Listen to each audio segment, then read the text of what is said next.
এই যে মিস্টার, চোখে দেখেন না? জি, আমি না হয় চোখে দেখি না, ঠিক আছে। তা আপনার চোখ কি বাসায় রেখে আসছেন? কি বললেন আপনি? কেন, চোখের সাথে সাথে কি কানেও সমস্যা নাকি যে শুনতে পাননি? আপনার সাহস তো কম না, যাতা বলে যাচ্ছেন। যাতা কোথায় বললাম? ধুর, যত সব ফালতু। কথাটা বলে চলে গেল। আমিও লিফট থেকে নামতে যাব, তখনই এক ছেলে ডাক দিয়ে বলল, কি ভাই, নতুন মনে হচ্ছে? হ্যাঁ। ভাইয়ের ভাগ্যটা মনে হয় ভালো না। কেন ভাই, এমন করে বলছেন কেন? আপনি যে মেয়েটার সাথে এতক্ষণ কথা কাটাকাটি করলেন, আপনি জানেন সে কে? কেন, কে সে? এই অফিসের বসের একমাত্র মেয়ে। বলেন কি? তাহলে তো মনে হয় চাকরিটার হলো না। দেখেন কি আছে কপালে। লোকটার কথা শুনে মনটা খারাপ হয়ে গেল। নিজেকে মারতে ইচ্ছে করছে। কি দরকার ছিল মেয়েটার সাথে কথা কাটাকাটি করার? একটু সরি বললেও তো সব ঠিক হয়ে যেত। এসব কথা ভাবতে ভাবতে বসের কেবিনের দিকে যেতে লাগলাম। কেবিনের সামনে গিয়ে ভয়ে ভয়ে দরজাটা খুলে বললাম, স্যার আমি কি ভিতরে আসতে পারি? আসুন। তারপর আমি ভিতরে গিয়ে দেখি স্যারের মেয়েও ভিতরে বসে আছে। বসুন। আর তুমি তো নতুন, তাই না? জি স্যার। তা তোমার নামটা জানো কি? অভ্র। চেহারার সাথে নামটাও পুরাই জোকার। কথাটা বলে সে কেবিন থেকে বার হয়ে গেল। ও হচ্ছে আমার মেয়ে রিয়া। ওর কথাই কিছু মনে করো না বাবা। ও একটু এমনই। আসলে মা মরা মেয়েটা আমার, আদর যত্নের কমতি রাখিনি, তাই কিছু বলি না। না স্যার, আমি কিছুই মনে করি নাই। মনে মনে আল্লাহকে অসংখ্য ধন্যবাদ দিলাম, কারণ রিয়া স্যারকে কিছুই বলে নাই। রিয়ার নামটা যেমন সুন্দর, রিয়া দেখতেও অনেক সুন্দর, শুধু একটু রাগী। তাহলে যাও, তাহলে আজ থেকে কাজে লেগে পড়ো। তারপর স্যারের কেবিন থেকে বের হয়ে গেলাম। ম্যানেজার সাহেব আমাকে একটা কেবিন দেখিয়ে দিলেন। আমি গিয়ে সেখানে বসলাম। এভাবে সময়টা খুব ভালোই কাটছিল। এর ভিতরে ম্যাচ চেঞ্জ করে এখন একটা ফ্ল্যাট বাসায় থাকি। একদিন স্যার আমাকে তার কেবিনে ডাকলেন। আমি কেবিনের দিকে যাচ্ছি আর ভাবছি হঠাৎ স্যার কি মনে করে ডাকলেন। এইসব কথাগুলো ভাবতে ভাবতে স্যারের কেবিনের সামনে চলে এসেছি। দরজার সামনে গিয়ে আমি বললাম, স্যার আসতে পারি? আরে অভ্র, আসো আসো, ভেতরে এসে বসো। ধন্যবাদ স্যার। আমাকে হঠাৎ করে ডাকলেন কেন স্যার? ও হ্যাঁ, এই নাও। আমার দিকে একটা কার্ড এগিয়ে দিয়ে, এটা কিসের কার্ড স্যার? এটা হচ্ছে আমার একমাত্র মেয়ে রিয়ার বিয়ের কার্ড। তাই অফিসের সবাইকে দাওয়াত দেওয়া হয়েছে, শুধু তুমি বাকি ছিলে। আমি কার্ডটা খুলে পড়তে লাগলাম। বিয়ের বাকি আর মাত্র 2 দিন। পড়া শেষ করে স্যারকে বিদায় জানিয়ে স্যারের কেবিন থেকে চলে আসি। তারপর নিজের কেবিনে এসে জয়কে ফোন দিলাম। রিং হচ্ছে তো হচ্ছে, ফোন রিসিভ করার কোনো কথাই নেই। হ্যালো। কিরে, ফোন ধরতে এত দেরি করলি কেন? একটু কাজে ব্যস্ত ছিলাম, এই আর কি। খুব কি ব্যস্ত নাকি? আরে না, বল তুই কেন ফোন দিলি? আজ বিকেলে একটু দেখা করিস। কেন রে, কিছু হয়েছে নাকি? না রে, তোর সাথে একটু কাজ আছে। আচ্ছা, তাহলে বিকেলে দেখা হচ্ছে। ওকে। বিকেলে জয়ের সাথে দেখা করতে গেলাম। কিরে, তোর আসতে এত দেরি হলো যে? আর বলিস না, রাস্তায় যে জ্যাম, তারপর আবার অফিস থেকে বের হতে একটু দেরি হয়ে গেছে। ও আচ্ছা, তাহলে বল তোর খবর কি? নতুন বাসায় যাওয়ার পর তো তোর সাথে দেখাই হয় না। এই তো চলছে কোনো রকম। ও শোন, তোকে যে জন্য ডেকেছি। বল শুনি। তোকে আমার সাথে এক জায়গায় যেতে হবে, তুই কিন্তু না বলতে পারবি না। তা না হয় যাওয়া যাবে, কিন্তু যাবিটা কোথায়? একটা বিয়েতে। কি, তুই আমাকে না জানিয়ে বিয়ে করছিস? আরে কি বলিস এসব? তোকে ছাড়া আমি এসব করব তুই ভাবলি কি করে? তাহলে কার বিয়েতে যাওয়ার কথা বলছিস? আরে স্যারের মেয়ের বিয়ে, তাই স্যার অফিসের সবাইকে দাওয়াত করছে। তা বিয়েটা কবে শুনি? এই তো 2 দিন পর। বুঝলাম। তা বিয়েতে কি উপহার দিবি, কিছু কি ভাবছিস? আরে সেই জন্যই তো তোকে আজ ডাকছি, না হলে তোকে বিয়ের দিন বলতাম।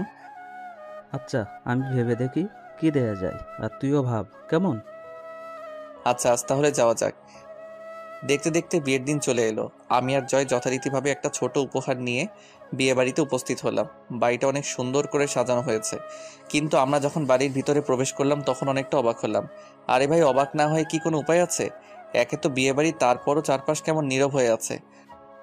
কিরে শালা, ভুল করে কোন বাড়িতে এসে পড়লাম নাকি? আমারও তো তাই মনে হচ্ছে। দাঁড়া, ঠিকানাটা আরেকবার ভালো করে দেখে নিই। হুম, তাই দেখ তাড়াতাড়ি।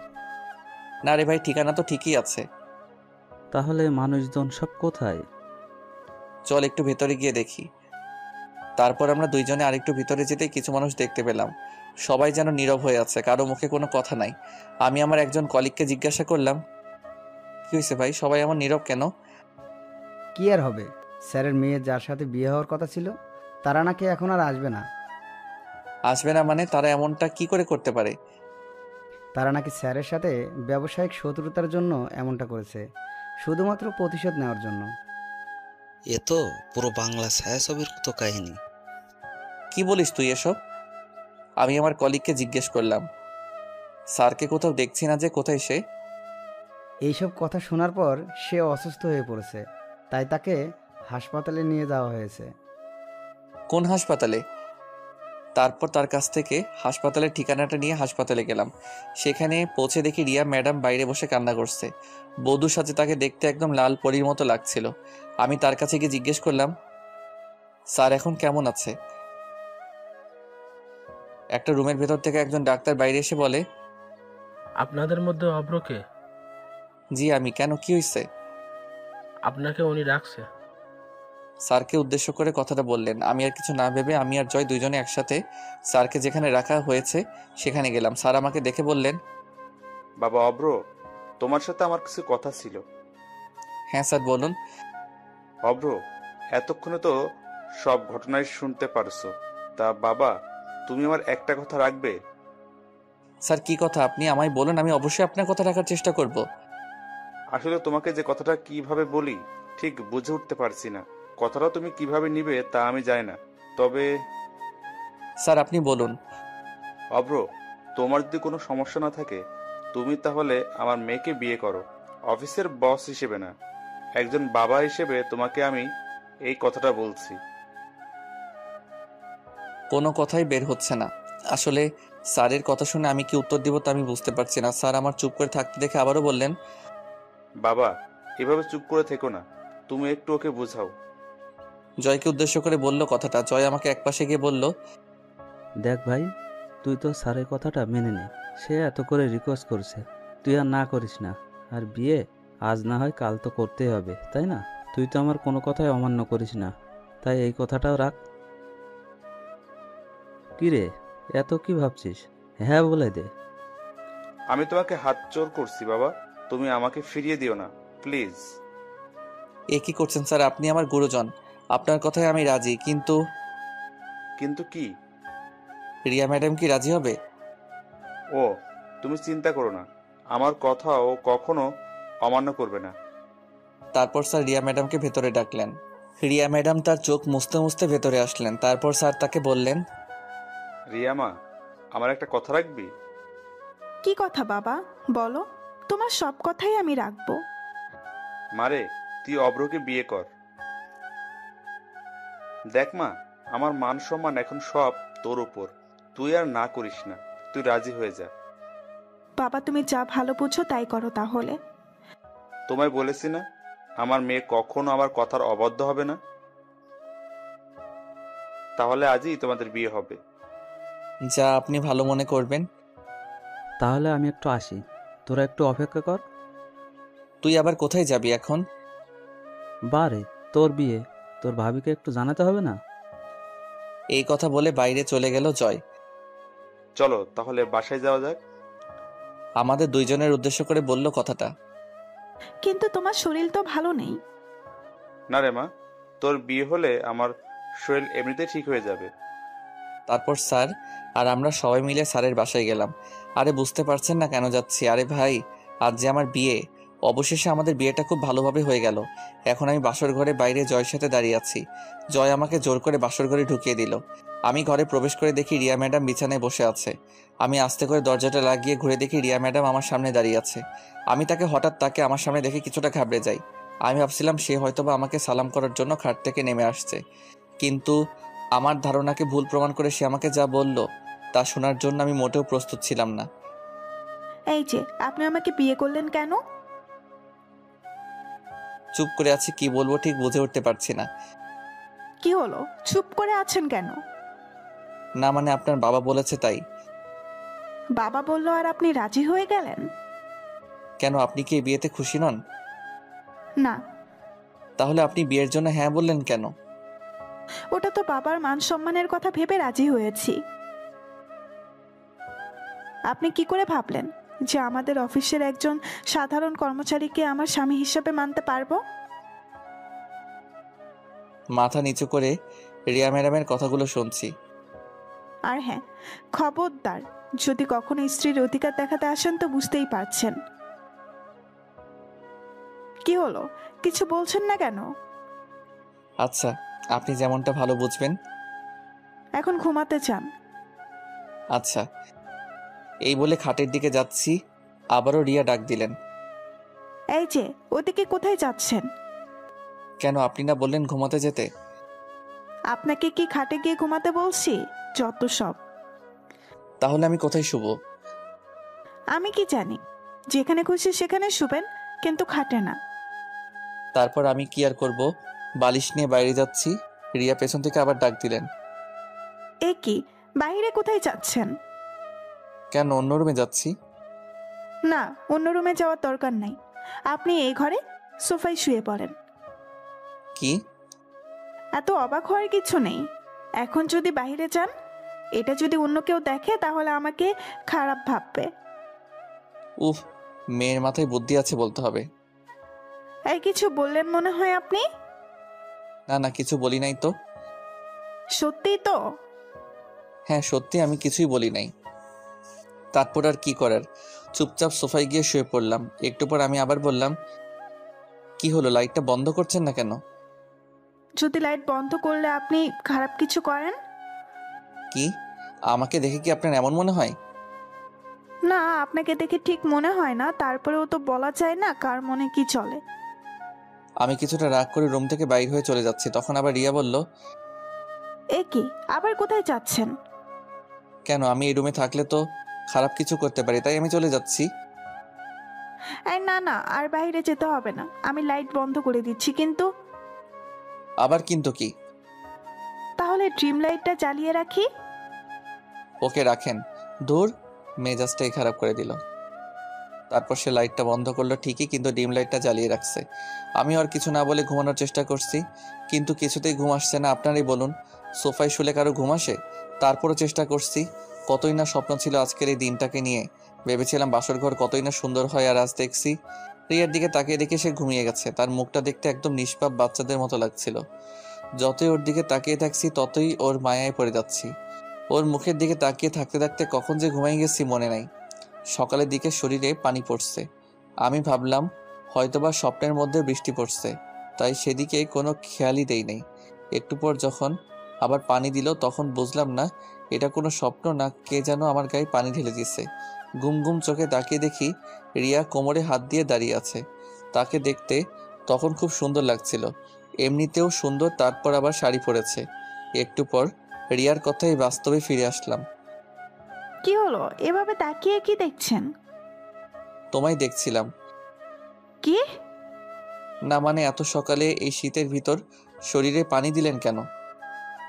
এত সকাল মানে ঘড়ির দিকে তাকিয়ে দেখেন একবার। এই রে, এ তো অনেক দেরি হয়ে গেছে রে। যাও তাড়াতাড়ি খাবারের ব্যবস্থা করো, আমার খুব ক্ষুধা লাগছে। যান তাহলে ওইদিকে রান্নাঘর, রান্না করেন গিয়ে। কি, আমি রান্না করব মানে? তাহলে কে রান্না করবে? আমি রান্না করতে পারি না, আপনি গিয়ে রান্না করেন তাড়াতাড়ি। কি, মেয়ে মানুষ হয়ে রান্না করতে পারেন না? দেখুন, এসব কথা শুনতে চাই না, যান গিয়ে রান্না করেন। এই ছিল কপালে? এই কথাটা বলে রান্না করতেই রান্নাঘরের দিকে যাচ্ছি রান্না করার জন্য। আসলে আগে একা থাকতাম তাই একটু একটু রান্না করতে পারি। রান্না শেষ করে আমি যখন আসলাম, এসে তো আমি তখন পুরাই অবাক। আমার অবাক হওয়ার কারণ হচ্ছে, আমি যখন রান্নাঘর থেকে বের হলাম তখন দেখি রিয়া টেবিলে বসে বসে খাবার খাচ্ছে। আমি তার কাছে গিয়ে তাকে বললাম, আপনি খাবার কোথায় পেলেন? কোনো কিছু না বলে শুধু খাবার খাই। কি হলো, কিছু বলছেন না কেন? ভাবি এসেছে খাবার নিয়ে। ভাবি মানে কার ভাবি? আমাদের কথার মাঝে জয়ের বউ মানে আমার ভাবি এসে হাজির। তিনি এসে আমাকে বললেন, কি দেবর, বউ পেয়ে একদিনের ভেতর আমাকে ভুলে গেলে? না মানে থাক, আর মানে মানে করতে হবে না। যাও, তুমিও খেতে বসো। আমি আর কিছু না বলে চুপ করে রিয়ার পাশে গিয়ে খেতে বসলাম। ভাবি আপনি কখন আসলেন? আমি তো আসছি অনেক আগে। কেন? না কিছু না, এমনি জিজ্ঞেস করলাম। তারপর আমি রিয়ার দিকে তাকিয়ে দেখি সে মিটমিট করে হাসছে, আর এদিকে আমার রাগ হচ্ছে। ওই ভাবি আসছে তো আপনি একটিবার আমাকে ডাক দিতে তো পারতেন। রিয়া আমার দিকে কেমনভাবে তাকালো যেন, কিন্তু কিছুই বলল না। তা দেবর, তুমি রান্নাঘরে কি করছিলে? কি বলল ভাবি? এত সুন্দর একটা বউ পাইছি, তাকে কি করে রান্না করে পাঠাই বলেন? যদি কালো হয়ে যায়? বাবা, একদিনে এত প্রেম? প্রেমের আর দেখছো কি, কেবল তো শুরু। আচ্ছা, তোমরা তাহলে খাও, আমি বরং আসি। এই কথা বলে ভাবি চলে গেলেন, আর আমি রিয়ার দিকে তাকিয়ে দেখি কেমন একটা রাগী ভাব নিয়ে আমার দিকে তাকিয়ে আছে। এভাবে তাকিয়ে আছেন কেন? ওই, আমি আপনার কেমনে বউ হই? কেন, আপনার সাথে না আমার কাল বিয়ে হলো? বিয়েটা একটা অ্যাক্সিডেন্ট। আর হ্যাঁ, আপনি ভাবলেন কি করে যে আমার বাবার অফিসের একজন সামান্য কর্মচারীকে স্বামী হিসাবে মেনে নিব? এটা কখনো সম্ভব না। একটু থেমে আবার বলতে শুরু করলো, আর আমরা কিছুদিন একসাথে থাকবো, তারপর আপনাকে আমি ডিভোর্স দিয়ে দেব, বুঝলেন?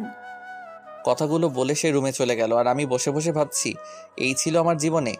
যখন একা ছিলাম তখন তো খুব ভালো ছিলাম। কথাগুলো ভাবতে ভাবতে নিজের অজান্তেই কখন যে চোখে পানি চলে আসছে তা বুঝতে পারি নাই। সারাদিন আর রিয়ার সামনে যাই নাই। রাতে তার কাছে গিয়ে বললাম, সারাদিন তো কিছু খেলেন না, আসুন এখন কিছু খেয়ে নিন। কে বলছে আমি সারাদিন না খেয়ে আছি? আর আপনার খাওয়া আপনি খেয়ে নেন। আর আপনি? আমি বাইরে থেকে খাবার অর্ডার করছি। আমি আর কিছু না বলে রুম থেকে বের হয়ে আসবো, তখনই পেছন থেকে রিয়ার ডাক দিল, এই যে শুনুন, আমাকে এত কেয়ারলেস দেখাতে আসবেন না, বুঝলেন? আপনাকে আমার সহ্য হয় না। আমি তার কথা শুনে বাইরে চলে গেলাম। কি করব কিছুই ভালো লাগছে না। একটু রাত করে বাসায় ফিরলাম। দরজার কাছেই এসে 2-3 বার কলিং বেল বাজাতে রিয়া এসে দরজা খুললো আর বলল, কি ব্যাপার, এত রাত পর্যন্ত কোথায় ছিলেন? একটু কাজ ছিল। কি এমন কাজ যে রাত পর্যন্ত বাইরে থাকতে হবে? আমি আর কিছু না বলে সোজা রুমে চলে গেলাম। গিয়ে সোফায় শুয়ে পড়লাম। রিয়াও আমার পিছু পিছু আসলো এবং খাটে গিয়ে বসে পড়লো। দুইজনেই নীরব হয়ে আছি। একটু পর নীরবতা ভেঙে আমি বলতে শুরু করলাম, আপনাকে আমি ডিভোর্স দিয়ে দিব। সত্যি? সত্যি। তবে তবে কি? আমাদের 6 মাস একসাথে থাকতে হবে। আপনাকে তো আমি একদমই সহ্য করতে পারছি না, আর আপনি বলছেন 6 মাস একসাথে থাকার কথা। কি করবেন বলুন? কিছু পেতে হলে একটু তো কষ্ট করতে হবে। আর 6 মাসই তো, দেখতে দেখতে চলে যাবে। ঠিক আছে। রাতে দুইজনের ভিতর আর কোনো কথাই হয়নি। সকালে ঘুম থেকে উঠে দেখি রিয়া এখনো ঘুমিয়ে আছে, তাই তাকে আর জাগালাম না। সত্যি ঘুমন্ত অবস্থায় রিয়াকে একদম নিষ্পাপ শিশুর মতো মনে হচ্ছে। আমি হালকা পাতলা নাস্তা তৈরি করে রিয়ার জন্য ডেকে অফিসের জন্য বেরিয়ে পড়লাম। অফিসে যেতেই স্যারের সাথে দেখা। আরে অব্র বাবা যে, তুমি অফিসে আসতে গেলে কেন? আর কয়দিন পরে আসতে পারতে। না স্যার, আসলে কিছু পুরন কাজ আছে, ওগুলো করতে হবে। ও আচ্ছা, তারপরও? না স্যার, আমার কোনো সমস্যা নাই। আচ্ছা, তাহলে একটু পর আমার কেবিনে এসে দেখা করো, কেমন? ঠিক আছে স্যার। তারপর আমি আমার কেবিনে এসে বসে বসে কাজ করছি। তখন স্যারের ফোন। আমি ফোন রিসিভ করতেই, অব্র, এখন আমার কেবিনে এসে দেখা করো। এই কথাটা বলেই ফোনটা কেটে দিল। তারপর আমি স্যারের কেবিনে গেলাম। তখন স্যার আমাকে বসতে দিয়ে বলতে শুরু করলেন, অব্র, তুমি তো জানো যে রিয়া আমার একমাত্র সন্তান। ও ছাড়া আমার আর কেউ নেই। আপনার কথা আমি ঠিক বুঝতে পারছি না। এই যে আমার এই যে সম্পত্তি দেখছো, সবই তো এখন তোমাদের। তাই বলছিলাম কি, তুমি যদি এখন আমার কোম্পানির দায়িত্বটা নিতে। সরি স্যার, আমাকে মাফ করবেন। আমি আপনার এই কথাটি রাখতে পারবো না। কিন্তু কেন বাবা? আমি আপনার মেয়ের স্বামী বলে আপনি আমাকে আপনার কোম্পানির দায়িত্ব দিতে চাচ্ছেন, কিন্তু আমি এটা চাই না। আমি বিয়ের আগে যেমন আপনার অফিসের কর্মচারী ছিলাম, আমি চাই এখনো কর্মচারী হিসেবে থাকতে। কি বলবো বাবা তোমায়, তোমার প্রতি আমি এমনিতেই কৃতজ্ঞ। তারপরও আজ তোমার কথা শুনে গর্বে আমার বুকটা ভরে গেছে বাবা। কথাগুলো কেঁদে কেঁদে বললেন। এ কি স্যার, আপনি কাঁদছেন কেন? আমার মেয়ের অনেক সৌভাগ্য যে তোমার মতো একজনকে জীবনসঙ্গী হিসেবে পেয়েছে। স্যারের মুখে এই কথা শোনার পর আমার মুখ দিয়ে আর একটা কথাও বের হচ্ছে না, শুধু দু চোখ দিয়ে পানি পড়ছে। তারপর স্যারের কাছ থেকে বিদায় নিয়ে নিজের কেবিনে এসে বসে আছি, কিন্তু কাজে মন দিতেই পারছি না। তারপর অফিস ছুটি হলে বাসায় আসলাম। বাসায় এসে কলিং বেল বাজানোর কিছুক্ষণ পর এসে রিয়া দরজা খুলে দিয়ে চলে গেল। আমি ভেতরে প্রবেশ করার পর খাবার টেবিলের দিকে চোখ যেতেই মনটা খারাপ হয়ে গেল, কারণ আমি সকালে যে খাবার রিয়ার জন্য রেখে গেছিলাম সে খাবার এখনও সেখানে আছে। তার মানে রিয়া আমার বানানো খাবার খায়নি। এটা দেখে আমার মন আরও খারাপ হয়ে গেল। এর ভিতর জয়ের ফোন। আমি ফোন রিসিভ করতেই, হ্যালো। কিরে বন্ধু, বিয়ে করে আমাদের একদম ভুলে গেলি নাকি? কি যে বলিস তুই, তোকে কি কখনো ভুলতে পারি? বুঝি তো, নতুন বউ নিয়ে খুব সুখে আছো মনে হচ্ছে। সুখে আছি না ছাই, তোকে যদি বলতে পারতাম কেমন সুখে আছি তাহলে তুই বুঝতে পারতি। কিরে চুপ করে আছিস কেন? কই চুপ করে থাকলাম? আচ্ছা, যদি ফ্রি থাকিস তাহলে দেখা করি। হ্যাঁ রে, ফ্রি আছি। তাহলে চলে আয় সেই জায়গায়। আচ্ছা তুই অপেক্ষা কর। তারপর আমি বাসা থেকে বের হতে যাব, তখনই রিয়া আমাকে পেছন থেকে ডাক দিল। কোথায় যাও? কেন, কি হয়েছে? তো বন্ধুরা, এতক্ষণ ধরে গল্পটি শুনেছ। গল্পটি তোমাদের কাছে কেমন লাগছে? যদি গল্পটি ভালো লেগে থাকে এবং এ ধরনের গল্প আরও শুনতে পছন্দ করো, তাহলে এক্ষুনি নিচে থাকা সাবস্ক্রাইব বাটনটি টিপে আমাদের পরিবারের একজন সদস্য হয়ে যাও এবং গল্পটি কন্টিনিউ করো। আর হ্যাঁ, একটি সুন্দর কমেন্ট করতে কিন্তু ভুলবে না। না কিছু হয়নি, কিন্তু তুমি রাত করে বাড়ি আসবে, এতে আমার ঘুমের অসুবিধা হয়। আপনাকে জেগে থাকতে হবে না, আপনি বরং ঘুমিয়ে থাকবেন। তাহলে দরজা খুলবে কে? আমার কাছে দরজার আলাদা চাবি আছে, আপনি দরজায় তালা দিয়ে শুয়ে থাকবেন, সমস্যা নেই। ঠিক আছে। জানি না তোমাকে কিভাবে এতদিন সহ্য করব। এই কথাটা বলে রিয়া চলে গেল, আর আমিও বাসা থেকে বের হয়ে জয়ের কাছে গেলাম। কিরে আসতে তো দেরি করলি কেন? এই একটু জ্যাম ছিল। ও আচ্ছা, তাহলে বল কেমন উপভোগ করছিস বিবাহিত জীবন? আরে বিবাহিত জীবন আর শুরু করলাম কোথায়, মাত্র তো 2 দিন হলো। তোর ভাগ্যটা অনেক ভালো, এত বড় লোকের মেয়ে তোর ঘরের বউ। বন্ধু, তার বলতে হবে না। মনের ভিতর কষ্ট রেখে মুখে একটা হাসি দিয়ে কথাটা বললাম। শোন, তোকে যে জন্য ডাকা হয়েছে। বল তাহলে। মানে আমাদের ভার্সিটির কিছু বন্ধু বান্ধব তোর বউকে দেখতে চাইছে। আমি বলেছি তোর কাছে শুনে তাদের জানাবো। জয়ের কথাটা শুনে চিন্তায় পড়ে গেলাম, কি করে রিয়াকে কথাটা বলি। সে তো কিছুতেই রাজি হতে চাইবে না, আর জয়কে বা না করি কিভাবে? কি হলো, চুপ করে আছিস কেন? কোনো সমস্যা? না, কোনো সমস্যা নাই। আমি বরং বাসায় গিয়ে তোকে ফোন করে জানাবো এই বিষয়ে। আচ্ছা ঠিক আছে। জয় আর আমি আরো কিছু কথা বলে যে যার বাসায় চলে আসলাম। বাসায় এসে দরজা খুলে ভেতরে প্রবেশ করলাম। রুমে গিয়ে দেখি রিয়া ঘুমিয়ে আছে। ঘুমিয়ে থাকা অবস্থায় তাকে দেখতে অনেক সুন্দর লাগছে। রাতে আর তাকে ঘুম থেকে ডাকলাম না, আমি সোফায় গিয়ে শুয়ে পড়লাম। সকালে ঘুম থেকে উঠে যথারীতিভাবে আমি রিয়ার জন্য নাস্তা বানিয়ে টেবিলে রেখে অফিসের উদ্দেশ্যে ঘর থেকে বের হয়ে আসি। রিয়া তখনও ঘুমিয়ে আছে। অফিসে এসে কাজ করছি আর মনের ভিতর শুধু একটা কথাই ঘুরপাক খাচ্ছে, কি করে রিয়াকে বলি যে আমার সকল বন্ধুরা তাকে দেখতে চাইছে। ও তো আমাকেই সহ্য করতে পারে না, আর আমার সাথে কথা বলার সময় এমনিতেই রেগে কথা বলে। অফিস ছুটির পর বাসায় এসে সোফায় বসে বসে ভাবছি, রিয়াকে কি এখন কথাটা বলবো? ধুর, যা আছে কপালে বলে দেই। আপনার সাথে একটা কথা ছিল। রিয়া টিভি দেখছিল, আমার কথা শুনে আমার দিকে মুখ ঘুরিয়ে বলল, আপনাকে তো আমার ভালোই লাগে না, আর কথা আর কি শুনবো। তারপরেও বলুন কি বলতে চান। না মানে আমার কিছু বন্ধুরা আপনাকে দেখতে চেয়েছে। কেন আমাকে দেখতে চেয়েছেন কেন? আপনি আমার বউ না, তাই দেখতে চাইছে। ওই আমি আপনার বউ হই? হ্যাঁ, আপনাকে বলছি আমি আপনাকে স্বামী হিসেবে মানি না, তাহলে আমি আপনার বউ হই কি করে? যত দ্রুত সম্ভব আমাকে ডিভোর্স দিয়ে দিবেন, বুঝলেন? আমি আর কিছু বললাম না। রিয়ার কথাগুলো শুনে নিজের অজান্তেই চোখ দিয়ে এক ফোঁটা পানি চলে এলো। আমি রিয়ার সামনে থেকে চলে গেলাম। বারান্দায় দাঁড়িয়ে আকাশের দিকে তাকিয়ে ভাবছি, কি পাপ করেছিলাম যে যার জন্য আমাকে এত কষ্ট পেতে হচ্ছে। সকালে একটু তাড়াতাড়ি করে অফিসে চলে গেলাম। অফিসের কাজের ফাঁকে পকেটে হাত দিয়ে দেখি মোবাইলে টাকা নেই। মনে হয় সকালে তাড়াতাড়ি বাসা থেকে বের হওয়ার সময় মোবাইলটা ভুল করে বাসায় রেখে আসছি। এর মধ্যে স্যারের কেবিন থেকে ডাক আসলো, তাই স্যারের কাছে গেলাম। কেবিনে প্রবেশ করে দেখি একটি মেয়ে বসে আছে। আমি ভেতরে যেতে স্যার আমাকে বললেন, অভ্র, এনার সাথে পরিচিত হও। ইনি হলেন তোমার নতুন অ্যাসিস্ট্যান্ট মেঘা। মেঘা আমার দিকে হাসি মুখে হাতটা বাড়িয়ে দিয়ে বললেন, হ্যালো স্যার। হ্যালো। অভ্র, তুমি তাহলে মেঘাকে তার কাজ বুঝিয়ে দাও, কেমন? ঠিক আছে স্যার। তাহলে মিস মেঘা, তুমি অভ্রের সাথে যাও, সে তোমাকে তোমার কাজ বুঝিয়ে দেবে। Okay sir. তারপর আমি স্যারের কাছ থেকে বিদায় নিয়ে আমার কেবিনে চলে আসলাম, আর আমার পেছনে পেছনে মেঘাও আসলো।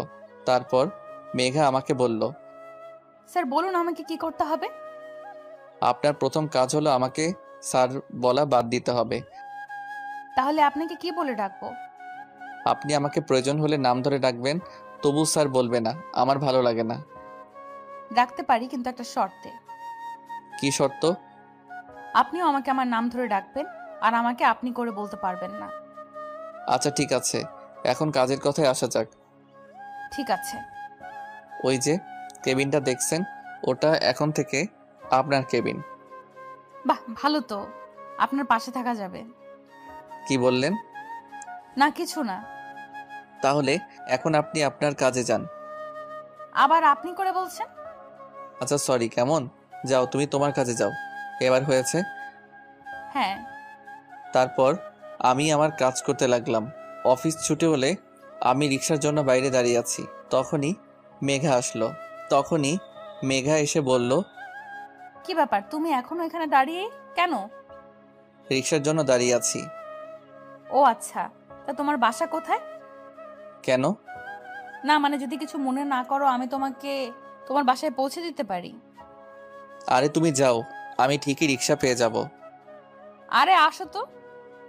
অনেকটা জোর করে আমাকে তার সাথে রিক্সায় তুলে নিল।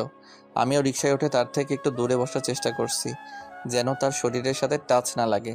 আমার এই কাজ দেখে মেঘা বলল, আপনার কি কোনো সমস্যা আছে? কই না তো।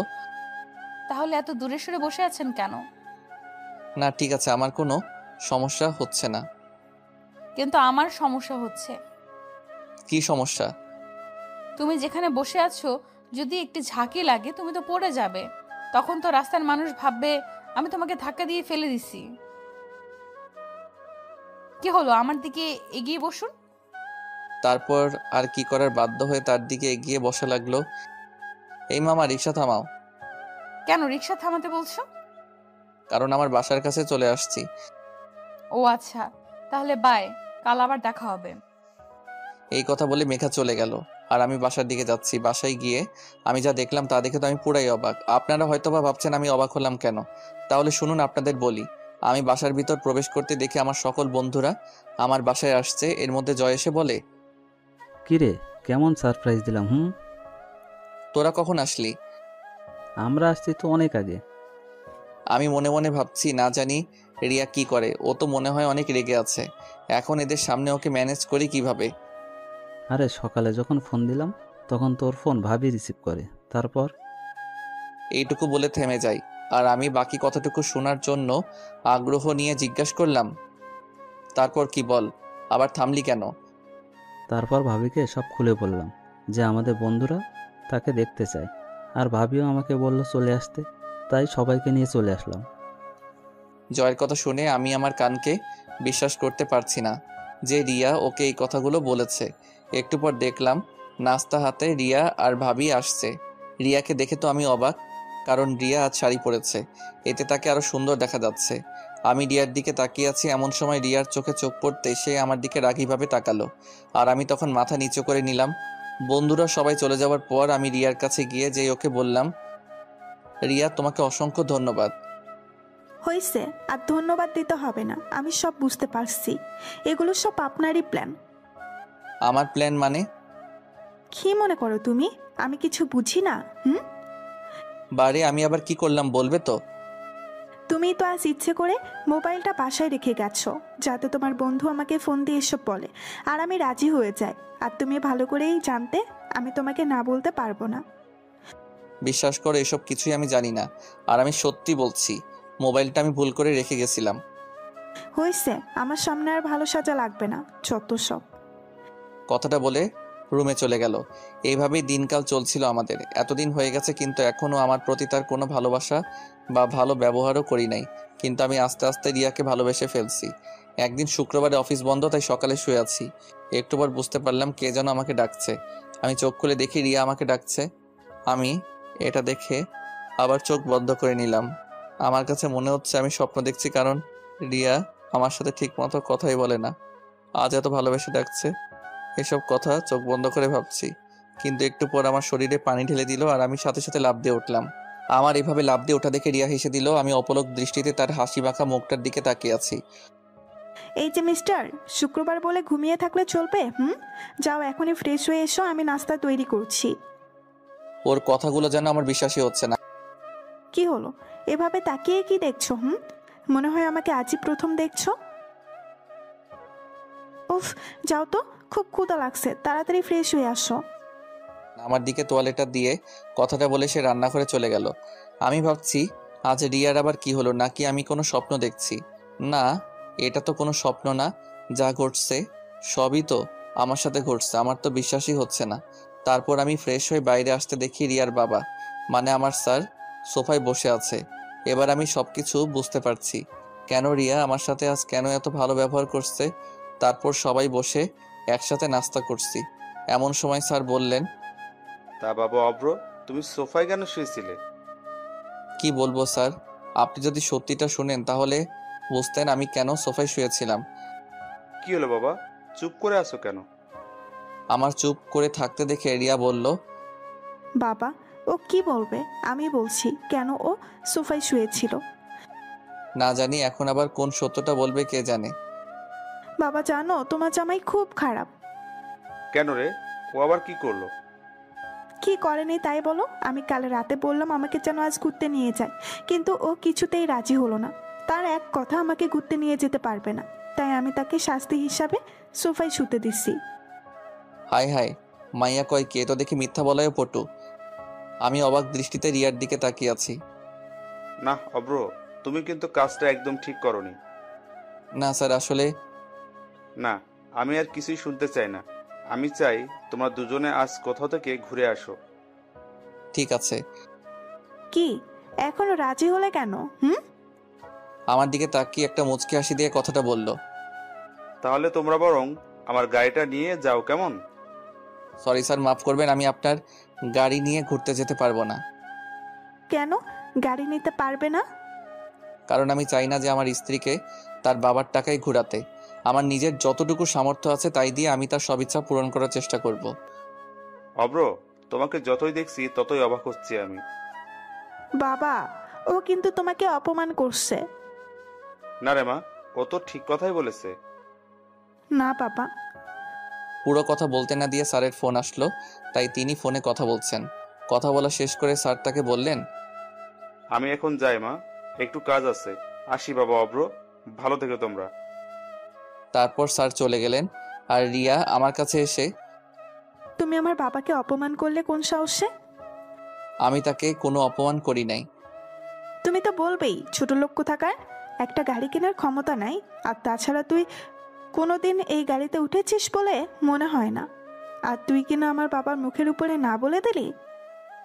রিয়া, তুমি কিন্তু একটু বেশি বুঝছো। আমি কিন্তু তাকে কোনো অপমান করে কথাগুলো বলি নাই। তুই অপমানের কি বুঝিস? হ্যাঁ, তোর মা বাবাকে যদি কেউ বলতো তাহলে তুই বুঝতি অপমান কাকে বলে। রিয়া আমার, তুমি কিন্তু কিন্তু কি? ও, আমি তো ভুলেই গেছিলাম, তোর তো মা বাবারই ঠিক নাই। রিয়া, জোরে চিৎকার করে উঠে রিয়াকে চড় মারলাম। কি করবো, রাগটাকে আর কন্ট্রোল করতে পারলাম না। কি শুরু করছো? কিছু বলছি না বলে তখন থেকে বাজে কথা বলে যাচ্ছ। নিজেকে কি মনে করো? হ্যাঁ। দেখলাম রিয়ার কোনো কথাই বলছে না, তার দুই চোখ বেয়ে পানি পড়ছে এবং আর কিছু না বলে সোজা রুমে গিয়ে দরজা লাগিয়ে দিছে। তারপর আমিও তাকে কিছু না বলে বাইরে চলে গেলাম। তারপর যখন মাথা একটু ঠান্ডা হলো তখন ভাবতে লাগলাম রিয়া আবার খারাপ কিছু করে না বসে। তাই আমি তাড়াতাড়ি বাসায় গেলাম। বাসার ভেতরে ঢুকে দেখি রুমের দরজা বন্ধ এবং ভিতর থেকে কান্নার আওয়াজ শোনা যাচ্ছে। তার মানে রিয়া এখনো কান্না করছে। আমি দরজার শব্দ করলাম, সাথে সাথে কান্নার আওয়াজ থেমে গেল। কিন্তু দরজা খুলল না। বুঝতে পারলাম সে আমার প্রতি রাগ করে আছে। আমি কয়েকবার ডাকার একটু পর দরজা খোলার শব্দ শুনতে পেলাম। আমি রিয়ার দিকে তাকাতেই সে আবার খাটে গিয়ে শুয়ে পড়ল। তারপর আমি তার কাছে গিয়ে বললাম, আই এম সরি। আসলে তখন ওভাবে তোমার গায়ে হাত তোলা আমার একদম উচিত হয়নি। প্লিজ তুমি আমাকে মাফ করে দাও। তুমি কেন মাপ চাচ্ছ? মাপ তো আমার চাওয়া উচিত। আসলে ভুলটা তো আমার ছিল, তুমি বরং আমাকে মাফ করে দাও। প্লিজ তুমি মাফ চেও না। তারপরেও তুমি আমাকে মাফ করে দাও প্লিজ। আচ্ছা যাও, মাফ করে দিলাম। কিন্তু ম্যাম, আপনি কি আমায় মাফ করছেন?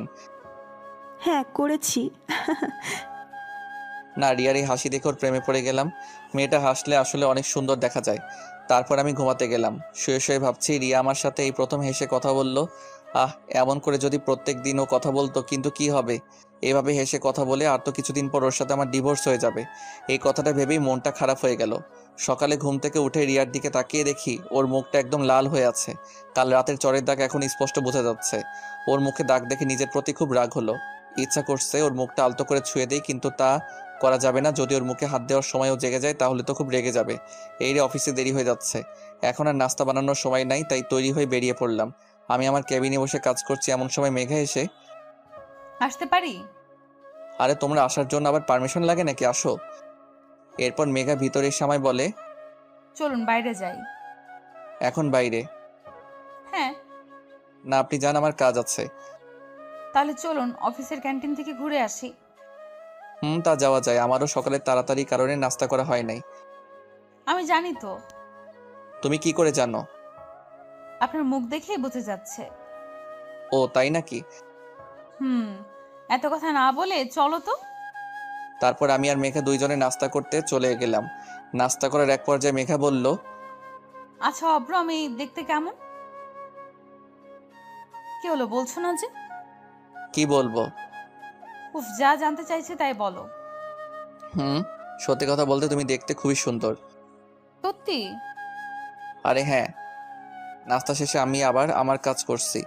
অফিস ছুটি হওয়ার পর আমি সোজা আমার বাসায় চলে আসি। কলিং বেল দিতেই বরাবরের মতো রিয়া এসে দরজা খুলে দিয়ে চলে গেল। তারপর আমি ফ্রেশ হয়ে বাইরে বের হতেই রিয়া আমার দিকে অগ্নি দৃষ্টিতে তাকিয়ে আছে। আর তার এইভাবে তাকিয়ে থাকা দেখে আমি মনে মনে ভাবতে লাগলাম, আমি তো আজ এমন কোনো কাজ করি নাই যে রিয়া আমার প্রতি এভাবে রেগে থাকবে। তারপরও আমি ভয়ে ভয়ে জিজ্ঞাসা করলাম, ওভাবে আমার দিকে তাকিয়ে আছো কেন? কেন তাকিয়ে আছি তুমি বুঝতে পারছো না? না। বাসায় যে তুমি ছাড়া অন্য একজন মানুষ থাকে তুমি জানো না? অন্য কে থাকে আবার? কি অন্য কেউ থাকে না? তাহলে আমি কে? বারে, তুমি অন্য একজন হবে কেন? এটা তো তোমারও বাসা, তাই না? তুমি তো আমাকে অন্য একজন মনে করো। আমি যে এই বাসাতে থাকি সেটাও তুমি ভুলে গেছো? কি বলছো এসব তুমি? ঠিকই তো বলছি। তাহলে তুমি আমার জন্য সকালে নাস্তা দিয়ে যাওনি কেন? তুমি জানো না আমি রান্না করতে পারি না? তুমি তো বাইরে থেকে খাবার নিয়ে আসো, তাই আমি। তাহলে এর আগে যে নাস্তা বানিয়ে রেখে যেতে সেগুলো কার জন্য রেখে যেতে? চুপ করে দাঁড়িয়ে না থেকে খাবারের ব্যবস্থা করো। সকাল থেকে কিছুই খাই নাই, আমার খুব ক্ষুধা লাগছে। কি বলো তুমি এসব? সকাল থেকে কেন না খেয়ে আছো? তোমার প্রতি রাগ করে, তাই ভাবলাম যতক্ষণ না তুমি রান্না না করছো ততক্ষণ পর্যন্ত আমি কিচ্ছু খাবো না। আমার প্রতি কেন রাগ করে না খেয়ে থাকবে? না, তোমাকে বুঝতে হবে না। কেন কেন? যাও, তোমাকে আমার জন্য রান্না করতে হবে না, খাবো না আমি। এই কথা বলে আবার রাগ করে রুমে চলে গেল। হঠাৎ রিয়ার কি হলো যে আমার সাথে এত ভালো ব্যবহার করছে? মনে হয় ও ভেবেছে আর তো মাত্র কটা দিন আছে আমার সাথে থাকবে, তাই হয়তো আমার প্রতি দয়া দেখাচ্ছে। না, এসব আমি কি ভাবছি আবোল তাবোল। যাই, এখন রান্নাঘরে গিয়ে রিয়ার ফেভারিট কিছু রান্না করে নিয়ে আসি। এই যে আমি তো রিয়ার কি পছন্দ তাই জানি না, এখন কি করি? অনেক ভাবার পর একটা বুদ্ধি মাথায় এলো। দেখি কাজে লাগিয়ে দিলাম ফোন স্যারকে, মানে রিয়ার বাবাকে। আরে অভ্র বাবা যে, কেমন আছো? জি স্যার, ভালো আছি। আপনি কেমন আছেন? আমিও ভালো আছি। আর শোনো, কথায় কথায় এত স্যার স্যার করো কেন? আমি তোমার অফিসের বস, কিন্তু এখন তো তুমি অফিসে নাই যে স্যার স্যার বলবে। তাই এখন থেকে বাবা বলে রাখবে, কেমন? Okay sir. আবার স্যার? সরি বাবা। এখন ঠিক আছে। তা জামাই, কি করতে রাতে ফোন দিলে? না মানে আপনার মেয়ে কি কি খেতে ভালোবাসে তা যদি একটু বলতেন। কেন, তুমি আবার আমার মেয়ের জন্য রান্না করবে নাকি? এই তো, এই আর কি। আচ্ছা বলছি, শোনো। তারপর স্যারের কাছ থেকে রিয়ার প্রিয় খাবারের নাম জেনে সেটা রান্না করতে লাগলাম। জানি না কতটুকু ভালো হবে। রান্না শেষ করে টেবিলে সবকিছু সাজিয়ে রেখে রিয়াকে ডাকতে গেলাম। রিয়া, রান্না শেষ করে তাড়াতাড়ি খেতে আসো। আমি খাবো না। প্লিজ রাগ করো না, এসো খাবার খেয়ে নাও। বললাম না আমি খাবো না।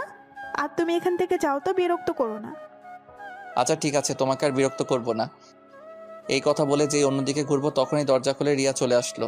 তারপর আমার সাথে কোনো কথা না বলে সোজা খাবার টেবিলে গিয়ে বসে পড়লো। আর আমি তাকে খাবার বেড়ে দিয়ে বললাম, এই নাও তোমার প্রিয় খাবার।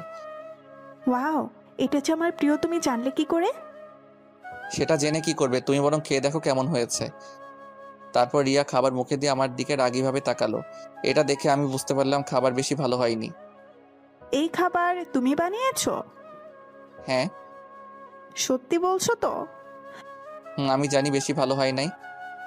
এই কথাটা বলে মাথা নিচু করে আছি, তখনই রিয়া জোরে জোরে হাসি দিয়ে বলে, আরে বোকা, কে বলছে খারাপ হয়েছে? খাবারটা অনেক অনেক ভালো হয়েছে, মনে হচ্ছে পুরো রেস্টুরেন্ট থেকে আনা। সত্যি বলছো? একদম সত্যি বলছি, তুমি নিজেই খেয়ে দেখো। না, তুমি খাও, তারপর আমি খাবো। না, তা হবে না, আমরা একসাথে খাবো। তারপর আর কি করার, একসাথে খাওয়া শেষ করে ঘুমাতে গেলাম। ঘুম থেকে উঠে রিয়ার দিকে তাকিয়ে আসছি, কেন জানি না ওর দিকে তাকিয়ে থাকতে আমার খুব ভালো লাগছে। তারপর অফিসে চলে আসলাম। আজ একটু কাজ কম, তাই বিকালে ছুটি দিয়ে দিল। অফিস থেকে বের হতে মেঘা এসে বলে, আজ তো তাড়াতাড়ি ছুটি হয়ে গেল, চলুন কোথাও বসে চা বা কফি খাওয়া যাক। এই বিকালে মন্দ হয় না। তারপর আমি আর মেঘা একটা কফি শপে আসলাম। কফি শপে ভিতরে গিয়ে বসতে দেখি আমার সামনে টেবিলে রিয়া আর কিছু মেয়ে, মনে হয় রিয়ার বন্ধু হবে। তারপর মেঘা বলল, তোমার জন্য কি অর্ডার করব? যেটা তোমার ভালো লাগে সেটাই অর্ডার করো। আমি আর চোখে রিয়ার দিকে তাকিয়ে দেখি রিয়া বারবার আমার দিকে তাকাচ্ছে এবং আমার সাথে মেয়েটাকে তাকে দেখার চেষ্টা করছে, কিন্তু পারছে না, কারণ মেঘা মুখোমুখি হয়ে বসেছিল। কফি চলে এলো, আমি আর মেঘা কফি খাচ্ছি আর গল্প করছি। আমি এমনভাবে আছি যে আমি রিয়াকে দেখি নাই। আমি একবার রিয়ার চোখের দিকে তাকিয়ে দেখি সে পুরো রেগে গজগজ করছে। আমাদের কফি খাওয়া শেষ হলে আমরা চলে যাওয়ার জন্য বাইরে এলাম। আমি বুঝতে পারছি আমার পেছন পেছন রিয়াও আসছে। আমি সেটা দেখে মেঘাকে বললাম, মেঘা চলো ওদিকটাই যাই, ওখানে একটা সুন্দর পার্ক আছে। চলো তাহলে। তারপর দুইজনে একটা রিকশায় চড়ে রিয়ার সামনে দিয়ে চলে গেলাম। ঘোরা শেষ হলে রাতে বাসায় ফিরলাম। বাসায় এসে দেখি দরজাটা আগে থেকেই খোলা, তাই আমি ভেতরে প্রবেশ করি। একটু পর রিয়া আমার কাছে এসে বলে, কোথায় ছিলে এত সময়?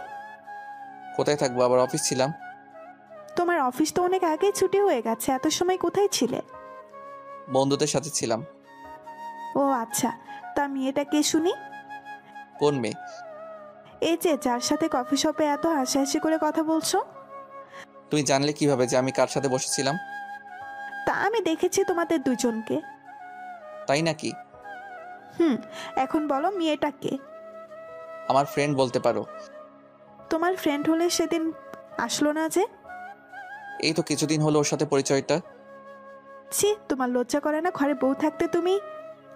ওয়েট, বউ মানে কি? তোমার কথা বলছো? তার কার কথা বলবো শুনি? তোমার সাথে তো আর কয়েকদিন পর ডিভোর্স হয়ে যাবে, আর তাছাড়া তুমি তো আমাকে দুই চোখে দেখতে পারো না। দেখলাম রিয়া আমার কথাগুলো শুনে কিছুটা চুপ হয়ে গেল। তারপর আবার বলল, ডিভোর্স তো এখনো হয়নি, যতদিন না হয় ততদিন তো আমিই তোমার বউ। কথাটা বলার সময় দেখলাম ওর চোখের কোণে পানি। তবে কি রিয়াও আমাকে ভালোবাসতে শুরু করেছে? কথাটা ভেবেই নিজের অজান্তে মুখে হাসি ফুটে উঠল। পরের দিন দুপুরে অফিসে বসে কাজের ব্যাপারে মেঘার সাথে কথা বলছি, এমন সময় দেখি রিয়া আসলো। ও ভেতরে এসে মেঘাকে দেখে আমার দিকে রাগী ভাব নিয়ে তাকিয়ে আছে। তারপর আমি মেঘাকে বললাম, তুমি এখন যাও, আমি তোমাকে পরে ডেকে নিব। মেঘা চলে যাওয়ার পর আমি রিয়াকে বললাম, তুমি হঠাৎ এখানে? কেন আসতে পারি না? না, তা পারবে না কেন? এটা তো তোমারই অফিস। আমি না আসলে হয়তো বা ভালোই হতো। কেন? এই যে তোমাদের কথা বলার সমস্যা করলাম। তা অবশ্যই ঠিক। কি বললে তুমি? ওই কিছু না তো। না, তুমি কিছু একটা তো বলছো। আরে না, কিছুই বলি নাই। আমি দেখলাম রিয়ার হাতে টিফিন বাটি, তাই আমি তাকে বললাম, হাতে কি? ওটা আমার জন্য আনছো? এনেছিলাম একজনের জন্য, কিন্তু সে তো খুব ভালোই আছে। কথাটা বলে রিয়া চলে গেল। আমি পেছন থেকে এত ডাকার পরও শুনলো না, চলে গেল। তারপর আমি কেবিনে বসে আছি, এমন সময় মেঘা এসে বলে, অভ্র, মেয়েটা কে? কেন, তুমি জানো না? জানলে তোমায় জিজ্ঞেস করতাম নাকি? ও হচ্ছে আমাদের অফিসের বসের মেয়ে আর আমার স্ত্রী। কি, তোমার স্ত্রী? হ্যাঁ। কই, আগে তো বলো নাই কখনো। তুমিও তো জানতে চাও নাই। ও আচ্ছা। কি ব্যাপার, তোমার চোখে পানি কেন? কই পানি? বলে নিজের হাত দিয়ে চোখটা মুছলো। আমি দেখতে পাচ্ছি তোমার চোখে পানি। মনে হয় চোখে কিছু পড়েছে। কই দেখি তো। না, তোমাকে দেখতে হবে না। বলে সে চলে গেল। অফিস ছুটি হওয়ার পর কোথাও মেঘাকে দেখলাম না। তারপর আমি বাসায় চলে আসি। বাসায় এসে ফ্রেশ হয়ে রান্না করতে যাব, তখনই রিয়া এসে বলে, তোমাকে আজ রান্না করা লাগবে না। তাহলে রাতে খাবো কি? আজ আমি রান্না করছি। কি বলো তুমি? রান্না করা শিখলে কবে? রান্না করতে পারি না, তবে রান্না করার চেষ্টা করছি। সেগুলো কি খাওয়ার মতো হয়েছে? যাও, তোমাকে খাওয়া লাগবে না। আরে আরে, দেখো আবার রাগ করে। দাও, তাড়াতাড়ি খেতে দাও, খুব ক্ষুধা লাগছে। রিয়া মুখে হাসি নিয়ে খাবার বেড়ে দিল। আমি খাবার মুখে দিয়ে দেখি একটা খাবারেও লবণ হয়নি এবং খুব ঝাল হয়েছে। কেমন হয়েছে? খুব ভালো হয়েছে। তুমি এত ভালো রান্না করতে পারো, তাহলে আগে কেন রান্না করো নাই? সত্যি বলছো তুমি? হ্যাঁ। তারপর রিয়া নিজে খেতে বসলো। এই কি করছো তুমি? কেন আমি খাবো না? না, এগুলো তো আমার জন্য রান্না করছো, তাই আমি খাবো। বারে, প্রথমবার রান্না করলাম, খেয়ে দেখতে হবে না কেমন হয়েছে? তারপর আর কি করার, সে খেতে বসলো। খাবার প্রথমে মুখে দিতেই ফেলে দিয়ে পানি পানি বলে চিৎকার করতে লাগলো। আমি তাকে পানি ধরে দিলাম। তারপর সে পানি খেয়ে আমাকে বলল, এত বাজে হয়েছে, তুমি খাচ্ছ কি করে? ছি ছি। তুমি এত ভালোবেসে আমার জন্য প্রথমবার রান্না করছো, এটাই অনেক। রিয়া শুধু আমার মুখের দিকে তাকিয়ে বলল, না, তোমাকে এটা খেতে হবে না, আমি বাইরে থেকে খাবার অর্ডার করছি। না, অর্ডার করলে তোমার জন্য করো, আমি তো আজ এগুলিই খাবো। খাওয়া শেষ করে ঘুমাতে গেলাম। ঘুম থেকে উঠে ফ্রেশ হয়ে বাইরে আসার সাথে সাথে রিয়া আমার দিকে একটা কাগজে মোড়ানো খাম দিয়ে বলে, এটা নাও। কি এটা? আমি কি জানি, এটা একজন লোক এসে দিয়ে গেল, বললো তোমায় দিতে। আমি রিয়ার হাত থেকে খামটা নিয়ে পড়তে লাগলাম। পড়া শেষ হতেই রিয়া আমাকে বলল, কি এটা? এতে কি আছে? ওই যে তুমি যা চেয়েছিলে তাই। মানে কি? এটা ডিভোর্স পেপার, উকিল সাহেব পাঠিয়েছে। এখন এটাতে দুইজনে সাইন করে দিলে তুমি মুক্ত হয়ে যাবে। কথাটা শুনে রিয়ার মুখটা ফ্যাকাশে হয়ে গেল। এই নাও, আমি সাইন করে দিছি, এখন তুমি সাইন করে দিলেই হয়। কথাগুলো বলে আমি অফিসে চলে আসি। একটু পর ফোনটা বেজে উঠল। ফোনের দিকে তাকিয়ে দেখি স্যার ফোন করছে। হ্যালো। অভ্র, তুমি এখনই হাসপাতালে চলে আসো। কেন স্যার, কি হয়েছে? রিয়া, রিয়া। বলুন না, রিয়ার কি হয়েছে? ও ঠিক আছে তো? বাবা, রিয়া সুসাইড করেছে। কথাটা শুনে আমার পায়ের নিচ থেকে যেন মাটি সরে গেল। তাই আর এক মুহূর্ত দেরি না করে তাড়াতাড়ি বেরিয়ে পড়লাম হাসপাতালের উদ্দেশ্যে। হাসপাতালে গিয়ে স্যারকে বললাম, স্যার রিয়া কোথায়? বলুন না, রিয়া কোথায়? অপারেশন থিয়েটারে। জানি না মেয়েটা কেন এমন পাগলামো করলো। সকালে হঠাৎ বাসায় গিয়ে সোজা নিজের রুমে চলে গেল। আমি পেছন থেকে ডাকার পর একটি বারও আমার ডাক শুনলো না। পরে আমি ঘরে গিয়ে দেখি সে বিষ খেয়েছে। কথাটা বলে কান্না করতে লাগলো। তারপর আবার বলল, তোমার সাথে কিছু হয়েছে? আসলে পুরো কথাটা আর বলতে পারলাম না। এর মধ্যে ডাক্তার চলে এলো। আমি তাড়াতাড়ি ডাক্তারের কাছে গিয়ে জিজ্ঞাসা করলাম, ডাক্তারও ঠিক আছে তো? দেখুন, রোগী এখন ঠিক আছে, একটু পর ওনাকে বেডে দেয়া হবে। ডাক্তার, আমি কি ওর সাথে দেখা করতে পারি? যান, কিন্তু প্লিজ ডাক্তার। আচ্ছা, যান তাহলে। তারপর আমি ভেতরে গিয়ে দেখি রিয়া ঘুমিয়ে আছে। ওকে দেখতে একদম বাচ্চাদের মতো লাগছে। আমি গিয়ে ওর মাথার কাছে বসে আছি। একটু পর রিয়া আস্তে আস্তে চোখ খুললো। তারপর আমি তাকে বললাম, কি ব্যাপার, এমন পাগলামো কেন করছো তুমি?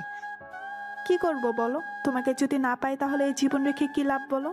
তোমার সাথে যে খারাপ ব্যবহার করেছি, এতে করে তুমি আমাকে কখনো মেনে নিতে পারবে না। তাই বলে তুমি সুইসাইড করবে? কেন বাঁচালে আমাকে? আমি মরে গেলেই তো ভালো হতো। ঠাস করে রিয়ার গালে চড় মারলাম। তুমি আমাকে মারলে? মেরেছি, বেশ করেছি। আমার বউকে আমি মারছি, আর একবার যদি মরার কথা মুখে আনো তাহলে আবার মারবো বলে দিলাম। ভালোবেসে ফেলছি গো তোমায়, এই কয়দিন তোমায় অনেক ভালোবেসে ফেলছি। কথাগুলো আমাকে জড়িয়ে ধরে কেঁদে কেঁদে বলতে লাগলো। আমিও তাকে জড়িয়ে ধরে কেঁদে কেঁদে বললাম, আসলে এটা কোনো দুঃখের কান্না নয়, এটা হচ্ছে আনন্দের কান্না। আমিও যে তোমায় অনেক ভালোবাসি। যেদিন তোমায় প্রথম দেখেছি সেদিন থেকে তোমায় ভালোবেসে ফেলছি। তাহলে ডিভোর্স পেপারে সই করলে কেন? ওটা তো ডিভোর্স পেপার ছিল না। তাহলে? তুমি ভুলে গেছো আজ তোমার জন্মদিন। ওটাতে তোমার জন্মদিনের শুভেচ্ছা কার্ড ছিল, আর তুমি সেটাকে ডিভোর্স পেপার ভেবে সুইসাইড করতে গেছো। তবে রে দুষ্টু, দেখাচ্ছি তোমায় মজা। আরে আরে কি করো, ডাক্তার তোমাকে নড়তে বারণ করছে। তারপর আমি রিয়াকে জড়িয়ে ধরে কপালে ভালোবাসার স্পর্শ এঁকে দিলাম। এর মধ্যে স্যার এসে, আমি কি আসতে পারি? না, এখন কারো আসা যাবে না। আমায় জড়িয়ে ধরে কথাগুলো বলল। এই পাগলি, কি করো, ছাড়ো বলছি। স্যার দেখছে তো। দেখলে দেখুক, আমার স্বামীকে আমি জড়িয়ে ধরছি। ওকে, থাকো তোমরা। 2 দিন পর রিয়াকে নিয়ে বাসায় ফিরলাম। রাতে রিয়াকে বললাম, আমি কি সোফায় শুবো? কি বলো তুমি? সোফায় শুতে চাও? এখনো দাঁড়াও তাহলে। এই বলে আমাকে দৌড়ানি দিল। আমি দৌড় দিয়ে খাটে শুয়ে পড়লাম। রিয়াও আমার বুকে এসে শুয়ে পড়লো। তারপর আমি বললাম, আচ্ছা আমাদের তো বাসরাত হয়নি, চলো না আজ আমরা বাসরাত উদযাপন করি। যাও দুষ্টু কোথাকার। এই বলে লজ্জায় তার মুখটা আমার বুকে সাথে চেপে ধরলো। তারপর আমরা 2 জন মিলে হারিয়ে গেলাম ভালোবাসার অতলে। সকালে রিয়ার ডাকে ঘুম ভাঙলো। দেখলাম সে গোসল করে এসে আয়নার সামনে দাঁড়িয়ে তার চুল শুকাচ্ছে। আমি পেছন থেকে তাকে জড়িয়ে ধরলাম। তাই কি করছো? ছাড়ো বলছি। না, ছাড়তে মন চাইছে না। অফিস নেই আজকে? আজ যেতে মন চাইছে না, মন চাইছে সারাদিন তোমাকে এভাবে জড়িয়ে ধরে থাকি। তা বললে তো হবে না, যাও গিয়ে ফ্রেশ হও, আমি নাস্তা দিচ্ছি। তারপর আর কি করার, ফ্রেশ হতে চলে গেলাম। ফ্রেশ হয়ে এসে নাস্তা করে অফিসে যাওয়ার জন্য বের হতেই রিয়া বলল, এই শোনো, আজ একটু তাড়াতাড়ি ফিরবে কেমন? ওকে মহারানী। এই বলে রিয়ার কপালে ভালোবাসার স্পর্শ এঁকে দিলাম। অফিসে এসে যা শুনতে পাই তার জন্য আমি মোটেও প্রস্তুত ছিলাম না। মেঘা নাকি চাকরি ছেড়ে দিছে। কথা শুনে খুব অবাক হলাম। হঠাৎ কি এমন হলো যার জন্য সে চাকরি ছেড়ে চলে গেছে? এই কথাগুলো ভাবছি, আর এমন সময় দেখলাম মেঘা আমার কেবিনের দিকে আসছে। মেঘা, আমি সব কি শুনছি? তুমি নাকি চাকরি ছেড়ে চলে যাচ্ছ? যা শুনেছেন সত্যি শুনেছেন। এসবের মানে কি? হঠাৎ করে চাকরিটা ছেড়ে দিচ্ছ কেন? আপনার জন্য। আমার জন্যে মানে কি বলছো এসব তুমি? জানেন আমার বাবাকে? আমি কি করে তোমার বাবাকে চিনবো? আমি তো তাকে দেখি নাই। আমার বাবা হচ্ছে এদেশের একজন স্বনামধন্য ব্যবসায়ী। নাম শুনেছেন? হ্যাঁ, তা শুনবো না কেন? তাছাড়া অফিসের একটা কাজে আমার সাথে তার ভালো পরিচয়ও আছে। তার মানে তুমি স্যারের মেয়ে? হ্যাঁ, আপনি ঠিকই ধরেছেন, আমি তার একমাত্র মেয়ে। তাহলে তুমি এই অফিসে চাকরি করছো কেন? শুধু তোমার জন্য। আমার জন্য কেন? তুমি যেদিন প্রথম আমাদের অফিসে গিয়েছিলে সেদিনই আমি তোমাকে দেখি, এবং সেদিন প্রথম দেখাতেই তোমাকে আমার ভালো লাগে, আর এই ভালো লাগা থেকেই আস্তে আস্তে তোমাকে ভালোবেসে ফেলি। এইটুকু বলে থেমে গেল, আর কথাগুলো কেঁদে কেঁদে বলছে।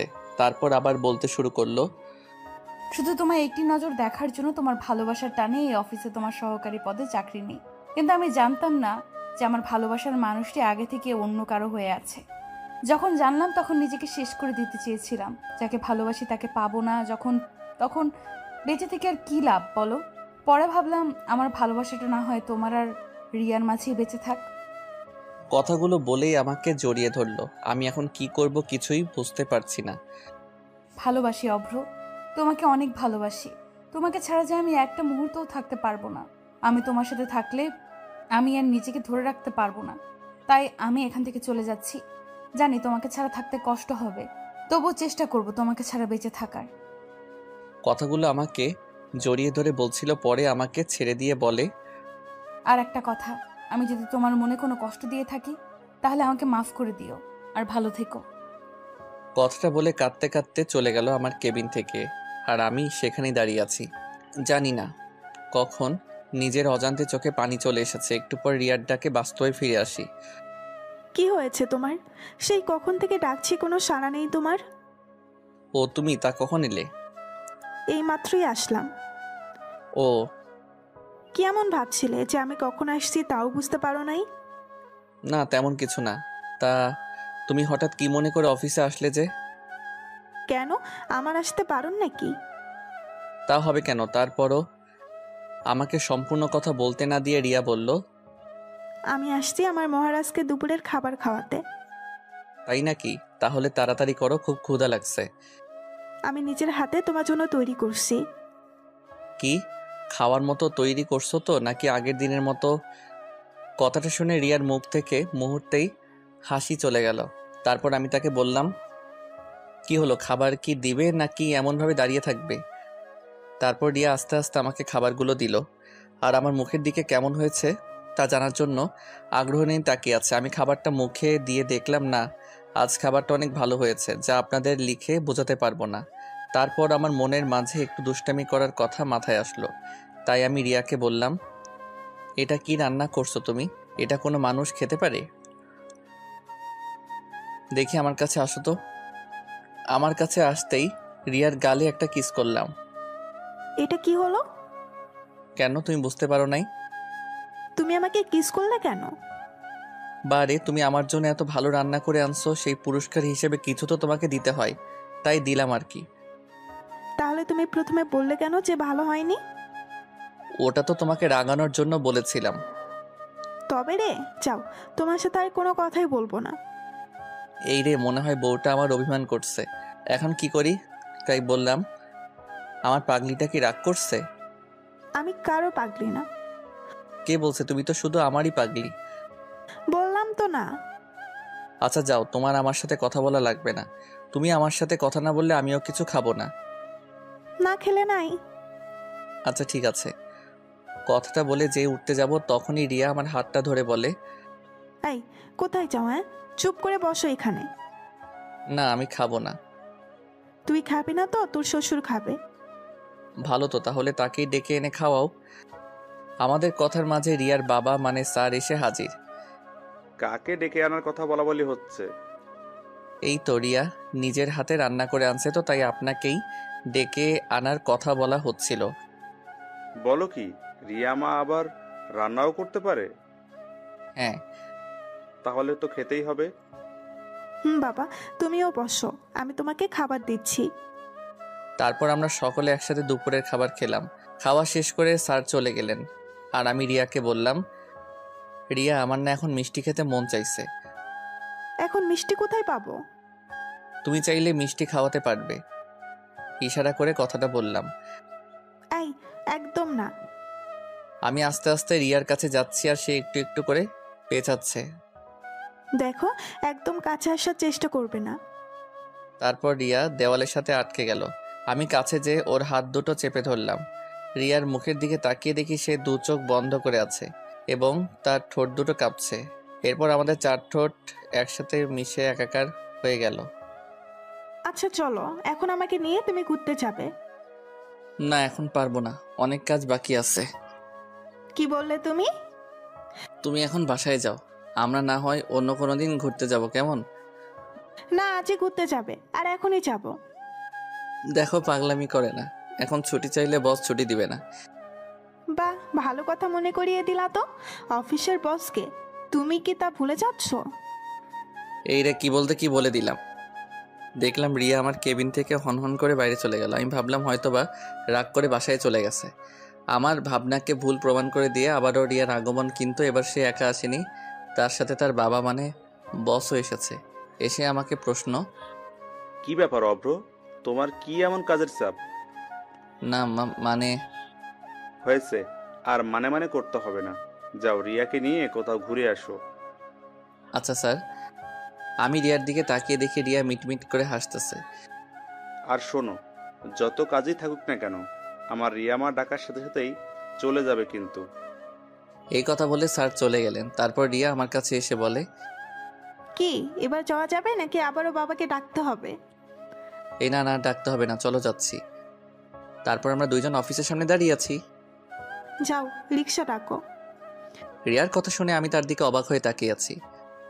কি হলো এমন করে তাকিয়ে আছো কেন? বললাম না রিক্সা ডাকতে। তুমি যাবে রিক্সায়? হ্যাঁ যাব। কেন, কি হয়েছে? তোমার না রিক্সায় উঠতে ভালো লাগে না? এখন ভালো লাগে। তুমি কি ডাকবে নাকি আমিই ডাকবো? এই না না, ডাকছি, তুমি একটু দাঁড়াও। তারপর আমরা দুইজন রিক্সাতে করে একটা পার্কের উদ্দেশ্যে যাচ্ছি। আর রিয়া আমার একটা হাত ধরে কাঁধে মাথা দিয়ে আছে। অফিসের পোশাক পরে কেউ ঘুরতে বের হয়? কেন, কি হয়েছে? এতে আমাকে দেখতে আরো খারাপ লাগছে। আমি তো এটাই চাই। কেন? তুমি যে সুন্দর, তারপর যদি একটু ভালো পোশাক পরে আসো তাহলে তো সব মেয়েরাই তোমার দিকে তাকিয়ে থাকবে। তার জন্য এই পোশাকে পার্কে যাব? হ্যাঁ যাবে। আর এখন কথা না বলে রিক্সা থেকে নামো। রিক্সা থেকে নেমে আমরা দুইজন পার্কে একটা নির্জন জায়গায় গিয়ে বসি। একটু পর হঠাৎ করে রিয়া উঠে হাঁটা শুরু করলো এবং আমাকে বলল, চলো এখান থেকে। কেন, থাকি না, একটু জায়গাটা কি সুন্দর। তোমার কাছে তো সুন্দর লাগবেই, মেয়েরা যে তোমার দিকে তাকিয়ে আছে এই জন্য থাকতে চাচ্ছ, তাই না? আরে কোথায় কোন মেয়ে তাকিয়ে আছে? হইছে, আর নাকামো করতে হবে না। কথাটা বলে রিয়া হাঁটতে শুরু করলো আর আমিও তার পিছু পিছু ছুটছি। আর আমার বউটা কি রাগ করছে? বাহ, আমার বউকে রাগলে এত সুন্দর দেখায় জানতাম না তো। তাহলে আরো আগে এমন রাগাতাম।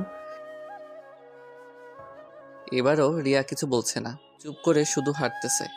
আমি একটা ছোট বাচ্চাকে দেখে বললাম, এই রিয়া দেখ, বাচ্চাটা কি সুন্দর, একদম কিউটের ডিব্বা। এবার রিয়া দাঁড়ালো, তারপর সেই বাচ্চাটার দিকে তাকিয়ে বলে, সত্যি তোমার বাচ্চা ভালো লাগে? অনেক ভালো লাগে। আমাদেরও এমন একটা কিউট বাচ্চা হবে, তাকে নিয়ে আমরাও এমনভাবে ঘুরতে বের হব, কতই না মজা হবে, তাই না? রিয়ার দিকে তাকিয়ে দেখে সে লজ্জায় পেয়েছে। তারপর ডিনার করে রাতে বাসায় ফিরলাম। কিছুদিন পর। হ্যালো, কোথায় তুমি? কোথায় আবার? অফিসে।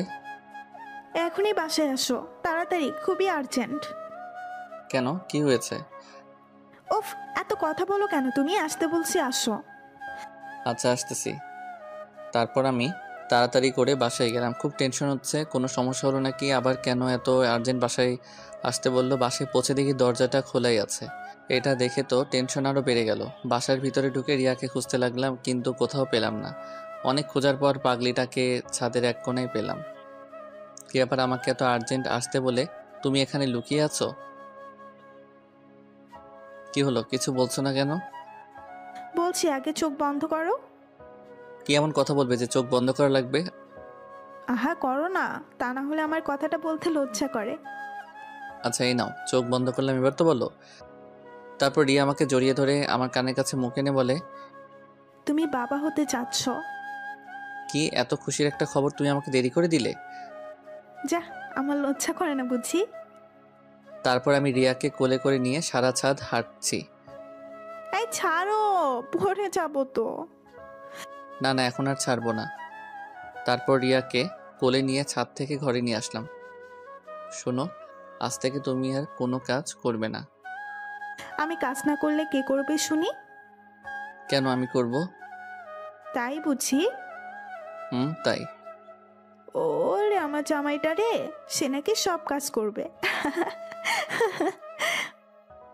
5 বছর পর একটা পার্কে আমি আর আমার 5 বছরের মেয়ে নীলাকে নিয়ে বসে আছি। বাবা, আইসক্রিম কিনে এনে দাও। আমার মামুনিটা আইসক্রিম খাবে, আমি এক্ষুনি এনে দিচ্ছি। হ্যাঁ, যাও নিয়ে আসো। তাহলে তুমি এখানে বসো কেমন, আমি এই যাব আর আসবো। আচ্ছা, তাড়াতাড়ি আসবে। তারপর আমি আইসক্রিম নিয়ে আসছি। দূর থেকে দেখি নীলার পাশে কে যেন বসে আছে, চেহারা ঠিক বোঝা যাচ্ছে না। আমি কাছে আসতে বড় ধরনের একটা শক খেলাম। এ দেখি মেঘা। মেঘাও আমাকে দেখে অবাক হলো। কেমন আছো অব্র? ভালো, তুমি কেমন আছো? এই তো আছি কোনো রকম। এটা তোমার মেয়ে নাকি? হ্যাঁ। তোমার মেয়ে দেখতে একদম তোমার মতোই হয়েছে। কি নাম তোমার? আমার নাম নীলা। বাহ, তুমি দেখতে যেমন সুন্দর তোমার নামটাও সুন্দর। বাবা, আইসক্রিম দাও।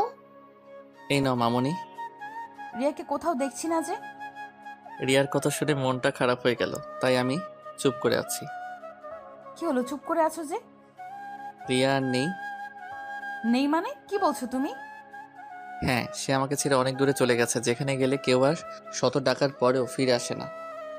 কি বলো এসব? রিয়া মারা গেছে? হ্যাঁ, নীলাকে জন্ম দিয়েই সে আমাকে ছেড়ে চলে গেছে।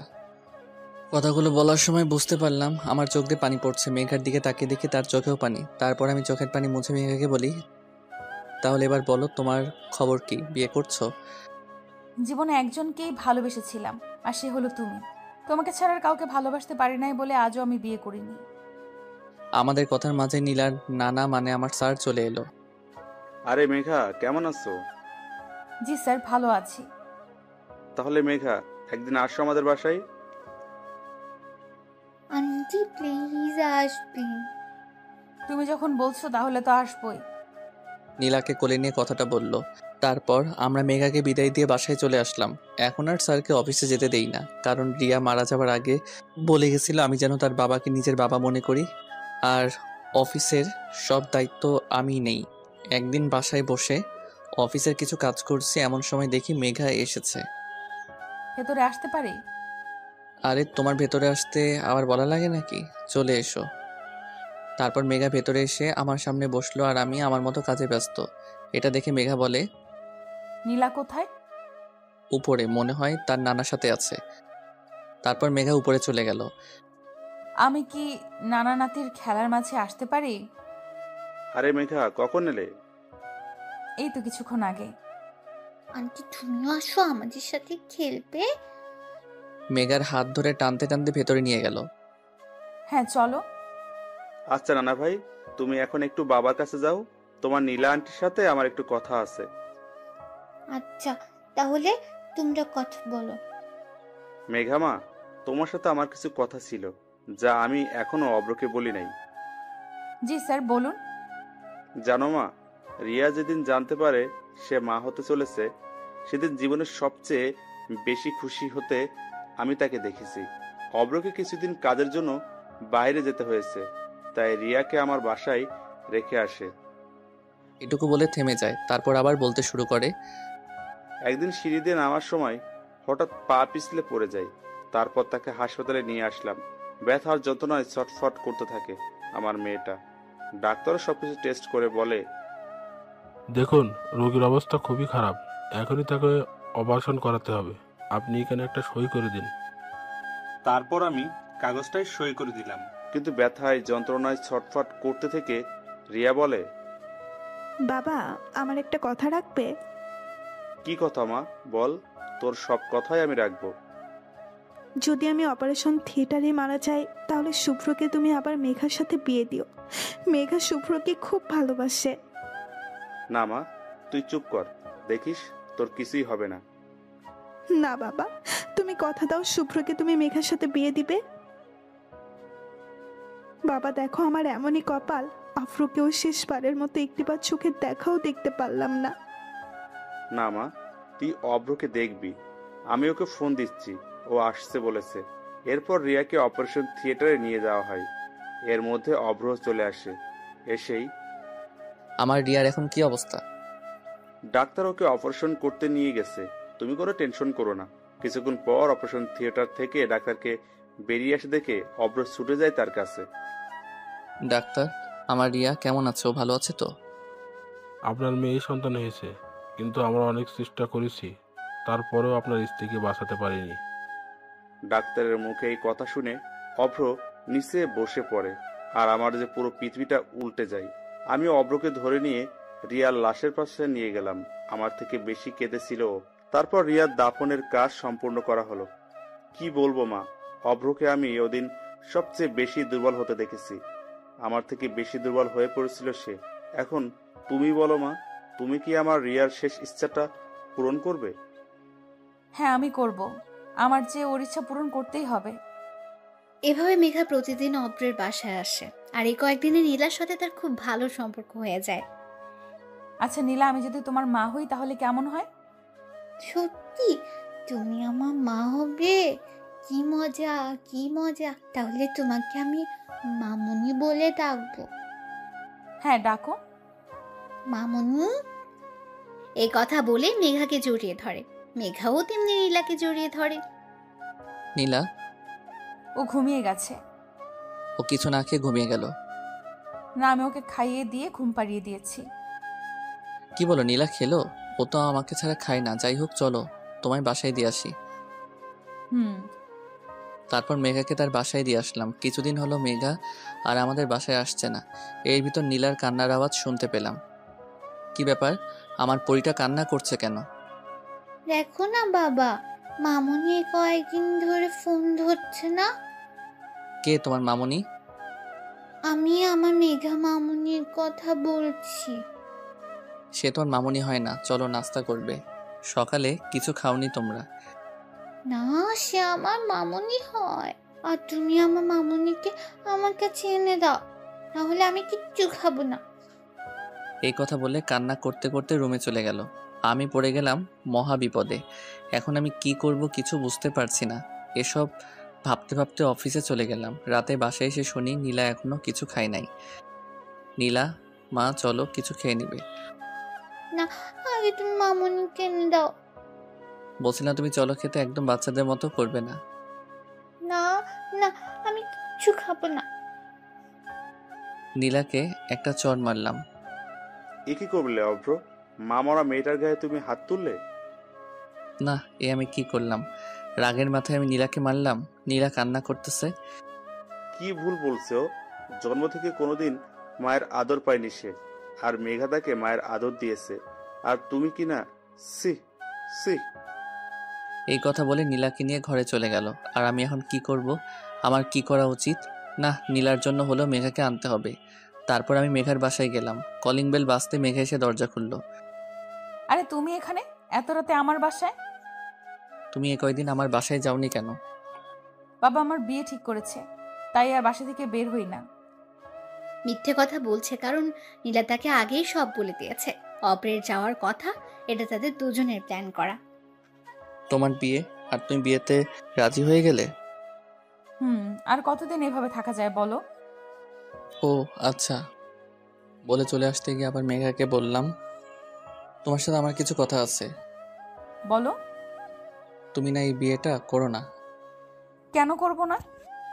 কখনো ভাবিনি এই কথাগুলো আবারও কাউকে বলতে হবে, তারপরও আজ বলতে হচ্ছে। নীলা চাই, তার জন্য আমি মা নিয়ে আসি। কিন্তু সে মা হিসেবে তোমাকে চেয়েছে, তাই হবে কি তুমি আমার নীলার মা? হবে কি তুমি আমার বাকি জীবন পথ চলার সাথী? হবে কি তুমি আমার? পুরো কথা বলতে না দিয়ে মেঘা কান্না করতে করতে আমাকে জড়িয়ে ধরে। হ্যাঁ, আমি হতে চাই তোমাদের দুজনের সুখ দুঃখের সাথী। তারপর পেছন থেকে জোরে হাততালির আওয়াজ শুনতে পাই। পেছন ফিরে দেখি নীলা আর স্যার মানে মেঘার বাবা দাঁড়িয়ে আছে। মেঘা লজ্জা পেয়ে আমাকে ছেড়ে দিল, আর নীলা দৌড়ে আমাদের দিকে আসছে। এসে আমাদের দুজনকে জড়িয়ে ধরলো। তাহলে বিয়ের কাজটা আজকেই সেরে নেওয়া যাক। তারপর কাজী অফিসে গিয়ে আমার আর মেঘার বিয়ে হলো। বাসর ঘরে ঢুকে দেখি মেঘা ঘুমটা দিয়ে বসে আছে। আমি তার পাশে গিয়ে বসলাম। একটু পর দরজায় শব্দ হলো, তাই আমি গিয়ে দরজাটা খুলে দিলাম। দরজা খুলতে নীলা দৌড় দিয়ে রুমে প্রবেশ করলো। এসেই, মামুনি, আমিও তোমার সাথে ঘুমাবো। হ্যাঁ মা, তুমি আজ আমাদের সাথেই ঘুমাবে। বাবা, তুমি এপাশে ঘুমাও, আর মামুনি তুমি এপাশে ঘুমাও। আমি তোমাদের মাঝখানে ঘুমাবো। ওকে আমার প্রিন্সেস। তারপর আমার আর মেঘার মাঝে শুয়ে পড়ে নীলা। এইভাবে খুব ভালোভাবে চলছে আমাদের সংসার।